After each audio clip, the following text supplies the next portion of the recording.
Harvard must really be rich. Well, they're deciding to forego $2 billion, at least temporarily, from the federal government after refusing to comply with the Trump administration's executive orders on DEI and anti-Semitism. On its crimson high horse, Harvard issued this statement. The university will not surrender its independence or relinquish its constitutional rights. Neither Harvard nor any other private university can allow itself to be taken over by the federal government. Really? Earlier this year, Harvard settled a lawsuit where plaintiffs claimed this year that the institution left cruel anti-Semitic bullying, harassment, and discrimination unaddressed for years. Well, of course, to protect their on-campus propaganda machines, the left will always hide behind the First Amendment. This is about targeting speech. This is right out of an authoritarian playbook. We have a wonderful Constitution that contains a First Amendment, which this government, this administration is violating. He is violating the First Amendment rights of universities and faculty by demanding that if universities want to keep this money, they have to suppress our speech and change what we teach and how we study. Of course, the First Amendment does not protect conduct that prevents other students from entering a building. Joining me now is Jeffrey Lax, SUNY professor of law, and Roger Severino, vice president of the Heritage Foundation and graduate of Harvard Law School. Professor, let's start with you. Your reaction to the First Amendment argument that, to people who don't really understand constitutional law that well, might not quite grasp why this is not an infringement on the First Amendment. It's absolutely outrageous that you have academics at Harvard, for goodness sakes, who are saying this is a First Amendment constitutional issue. I mean, this is protecting human rights. This is protecting civil rights of Jewish people, not just Jewish people, but people who who want American culture.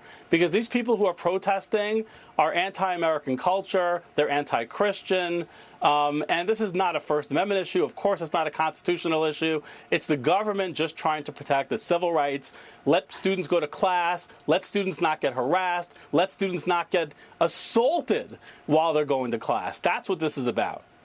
Well, Roger, there's also an argument made that is fairly easy to bat down. I'll give you a crack at it, that the cracking down on anti-Semitism here somehow helps other countries. Watch. They think they're owning Harvard. All they're doing by cutting those grants is they're helping China. They're helping the EU. They're helping Britain. They're helping economic competitors and allies by basically saying you can have the best and brightest minds. Roger, are you worried about losing the best and brightest minds because of what the Trump administration's doing with Harvard and its $50 billion endowment? Yeah, Harvard is going to be just fine. It is an outrageous argument that somehow it's going to be less competitive. Look, there are plenty of other universities in the United States that aren't woke, that aren't DEI, and more than anything, don't discriminate on the basis of race. This is $2.2 billion of taxpayer funds going to bloated DEI bureaucracies and discrimination. The Supreme Court already smacked down Harvard in 2023, saying that the racial preferences in admissions was flatly unconstitutional. And the Trump administration is now following through and saying, look, you have not reformed yourself. You've doubled down on anti-Semitic discrimination. When I was a student there, I remember one of these Palestinian groups, they would lock their arms and prevent students from walking around campus to get to the commons. This sort of intimidation behavior, the university has to crack down on. Because they didn't, they're now paying a price to the tune of $2.2 billion that are going to go back to the American taxpayer, or at least to other universities. I think, given these endowments, I don't understand, even if it were not for all of this outrage on college campuses, why the federal government is giving money to Harvard at all. I mean, they have so much money. It's insane. Is it not, Professor Lax? We're out of money. Our government's out of money, and they have tons of money. Yeah, you want to hear the craziest thing, Laura, of all? Harvard now, the New York Post reported this in early April. Harvard now, if you can believe this, has remedial math classes. Remedial math. So if that doesn't tell you that their MO is not the best and the brightest anymore, but something very different, and you and I both know what that is, then I don't know what tells you that. Well, and Roger, not to speak of the fact that so many of these institutions now suck at the teat of the CCP and bring in hundreds of thousands of Chinese students, all of them okayed now, we've learned, by the Communist Party of China, because they pay full freight and the checks cash right away. And well, that means, so they have plenty of foreign students displacing American students. They're fine by that. Yeah, and foreign students have to be fully vetted. We can't be importing students to come in here not to be educated, but to foment anti-Americanism. And President Trump has taken a strong stance to say, look, if you're here advocating for terrorism, I don't care if it's a student visa, you're out of the country. Right? You're here as a guest, not here to foment all sorts of dissension. You have outside groups, you have inside groups, and this deal that the president said to Harvard is cleaning it up from top to bottom, from faculty to students, if you want to get taxpayer funds. It's totally just and overdue. Okay, there's a golden oldie, Professor.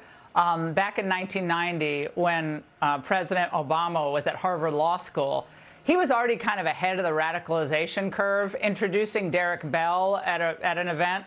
And he was basically one of the godfathers of the critical race theory, which kind of at the heart of a lot of this dissension. Watch. And I remember that the black law students had organized an orientation for the first-year students.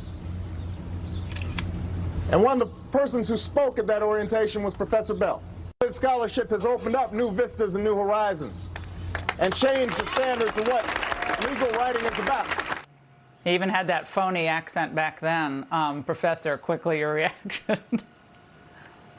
Well, my reaction to that is fast forward 13 years later, when Justice Sandra Day O'Connor said that affirmative action was never meant, in the 2003 case of Bollinger case, she said affirmative action was never meant to be permanent, and she specifically said in 25 years from now, we're almost there, right, that we don't expect racial preferences to be a part of hiring. That was Sandra Day O'Connor, 2003. All right, Professor, Roger, both of you, thank you very much. And coming up, DEI isn't gone.